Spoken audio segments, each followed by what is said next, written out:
The hardest part about competing is really nothing to do with the prep protocols itself. It's not the cardio, it's not the training, it's not the posing. It is what goes on inside your head. Because you're not just going through a prep and dieting to look good. You are literally dieting down, going through a prep to step on stage to be compared to all of these other women to pick one winner. And nothing really prepares you for that. If you're new here, hi, I'm Sarah Priestley. I'm an FMG bikini pro. I've competed in 5 bikini competitions so far, and I'm currently on prep 5.5 weeks out from the FMG Gold Coast show, so the Australian Pro-Am, and the FMG Italy show, which is 4 weeks after that. So I really want to share the side of competing that people do not talk about online. And I'm not sharing these things to be negative or to scare you off. I just really want people to have a realistic view of competing and understand what they're actually signing up for. Because I love this sport. It has genuinely changed my life, but it is extreme. When people think about going into a prep or stepping on stage, I think they consider whether they are physically ready. Like, do they have enough muscles to then diet down and fit into their category? Are they already tracking their macros? Do they already train consistently in the gym? Are they already hitting steps? Do they have the ability to hit their nutrition targets and sleep and all these things that you need to do for a prep? People think about all of those things usually before getting a coach and going into a comp prep. And you might be ready physically, but being ready mentally is a whole different story. You are literally stepping on stage to be compared to other people and to be judged on your physique. And that is not for the faint-hearted. Only one person wins, and there is obviously a judging criteria which you are trying to meet, but the sport can still be somewhat subjective. The judges are humans. So you need to be okay with not winning, being told where you need to improve, and going away and working on that feedback. If your self-worth is tied to the outcome of a show, the sport will break you. So before you even think about competing, you need to ask yourself, why am I doing this? Why do I want to step on stage and commit to a bodybuilding competition? If your only answer is to win and you're so tied to the outcome, you are really setting yourself up for a tough experience, especially post-show, because you can do everything right in your off season and your prep and on show day and show up with your absolute best and still not win because there's someone better than you that showed up on the day or the judges preferred someone else over you. But if your goal is to seek that improvement, see how far you can push yourself in your fitness journey, see how far you can push your limits, and to really grow through the process, both physically and mentally, you will get so much more out of it. The sport is so much more than just that one day that you step on stage. It really is a growth sport, both physically and mentally. And if you see it like that and you use what you learn through bodybuilding to apply to other areas of your life, you're going to get so much out of your life from competing. I think another thing that it's talked a little bit more about online these days, but I don't think nobody really talks through the real extent about it, is the post-show experience. It is so, so hard. You're going through this entire prep with this strong goal of the show day. Every day you are working towards that goal. You're hitting your protocols. You've got this strong drive to achieve this big thing. And you can see your body changing. You're getting leaner. You see new lines coming through. You can see all of the progress that you've made, and you're getting comments from people online and in person on how incredible you look and how dedicated you are. And then show day is just like the best day ever. Like, you're on the highest of highs. You have so much fun with all of girls backstage. You have so much fun on stage. You might have photo shoots during peak week. You get your carb up. You're getting like so much adrenaline and happiness on that show day that it's just the highest of highs. You look your absolute best, and you've spent months, if not years, preparing for this one big moment. And then just like that, it's over. All of it is over. Show day goes past so quickly, and your body starts to change fast. Even if you're 100% compliant with your reverse or recovery diet, your body needs to change. cannot stay stage lean year round. That's not healthy. So you need to put on more body fat. But when you compete, you have such a warped perception of what a normal body looks like. You're so used to seeing your body getting leaner and leaner and seeing yourself lean, and you're surrounded by all of these other lean people who are prepping, that you can't see what a normal, healthy body looks like anymore. Like, you'll put on a couple of kilos and you'll think that you look humongous, but you don't. And other people probably don't even notice this weight that you've put on that you need to put on to be healthy. So you are guaranteed to lose that stage look, and that can be really hard mentally. But you need to remember that when you step on stage, that day you are literally peaking for that one day, like climbing to the top of the mountain, peaking there, and then you go back down. You are not staying there. It's probably the leanest you'll ever be, and you peak for one day.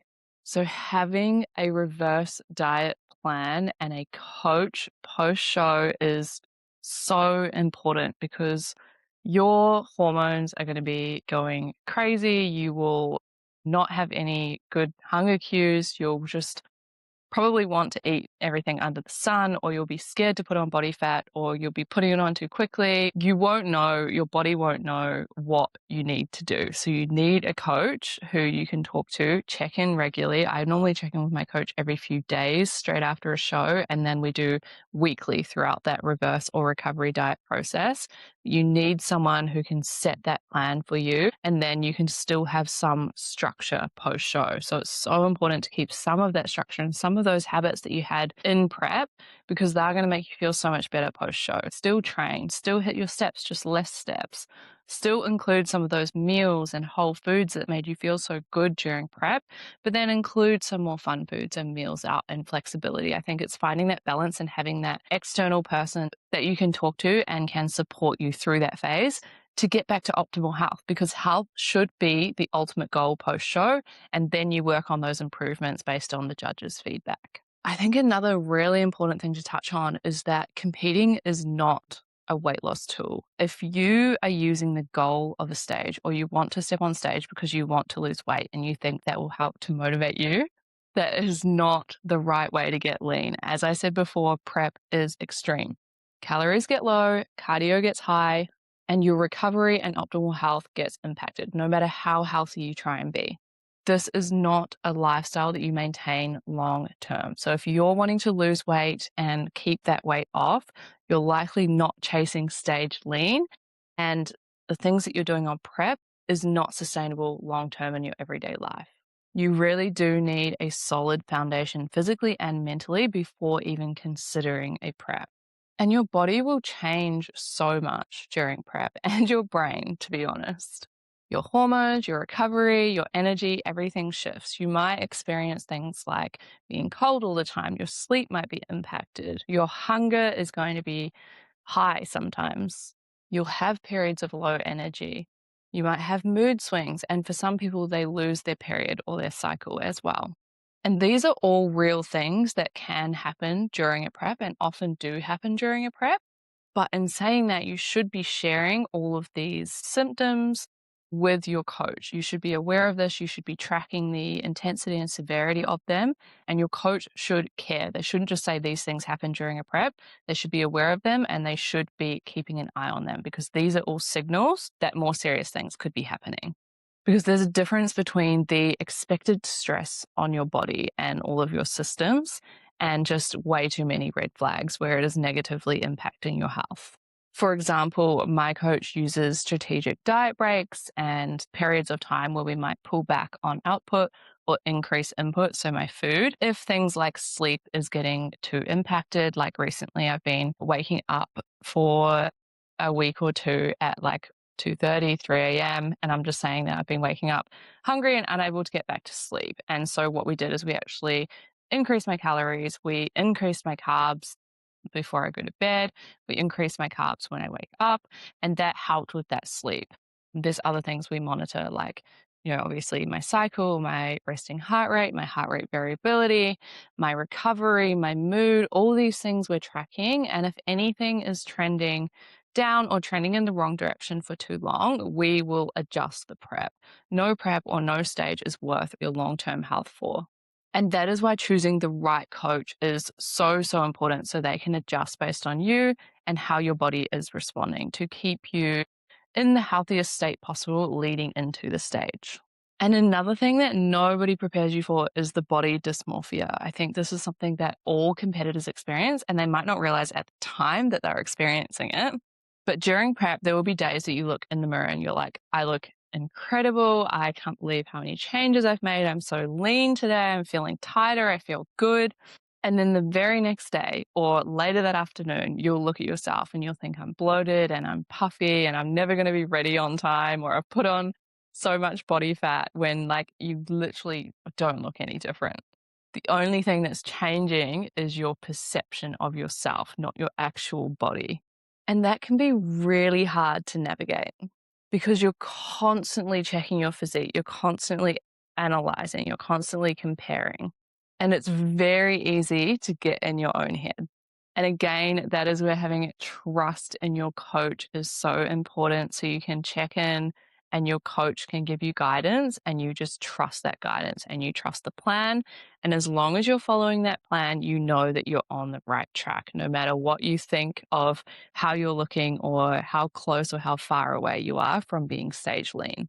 Because your coach can look at you objectively when you can't. Your relationship with food needs to be really strong before a prep as well, because competing will test it. If you have a history of disordered eating, then this sport is not going to fix it. You need to fix that before going into a prep. Prep is structured, prep is repetitive, prep is restrictive at times. And for some people, that can trigger unhealthy patterns. So you do need a strong, stable, healthy relationship with food going into this. And the time commitment, I think so many people underestimate the time commitment. I'm not talking about just having time to fit in your training and your steps and your posing and your meal prep and all of those protocols in every day. I'm talking about the longer term time commitment. So some people think that prep is just 3 to 6 months of prepping for a show, but you need to take into account that post-show process. So often it takes you 3 to 6 months to get back to an optimal state post-show as well. And you almost need to factor that in as part of your prep because it really does need to be taken seriously. So it's not just the prep. It's the build phase, the prep, and the post-show, and then likely another build phase if you are wanting to do this sport long term. And that will impact your time. It will impact your recovery. It will impact your social life and everything else you've got going on in your life. You can obviously still live a life and fit things in, but on a prep, your energy will be limited. For me, there have definitely been days when I have had to pull back. Like, for example, right now, I get my training in early in the morning. I get my work done. Sometimes I even do a work block before training, get my posing in, I get my cardio done, and then I will work all day. I've got my own business, so I can set my own hours, which is amazing. Also means I'm working more than ever, but I cannot imagine doing something in the evening or like after work at the moment. That would be really, really hard for me to have the energy to socialize and actually do something at nighttime. If I'm catching up with someone, it is in the morning and it is for steps or for a coffee. So, or a training session. So it is very like revolving around prep. I think something has to give. You're not going to have prep, social life, and a business all at once. So you need to be aware of the time commitment and the energy that it will take going into a prep. Even with all of that, I still love this sport. It has changed my life. It has built discipline. It's changed my mindset. It's grown my confidence. It's connected me with so many incredible people. It's allowed me to travel the world and do all of these amazing things. But I went into it understanding what it actually involves. So if you are thinking about competing, don't just think about, and I get lean enough? Ask, am I mentally, physically, and emotionally ready for this entire process and everything that it entails? Because if you are, it can be one of the most rewarding things that you ever do.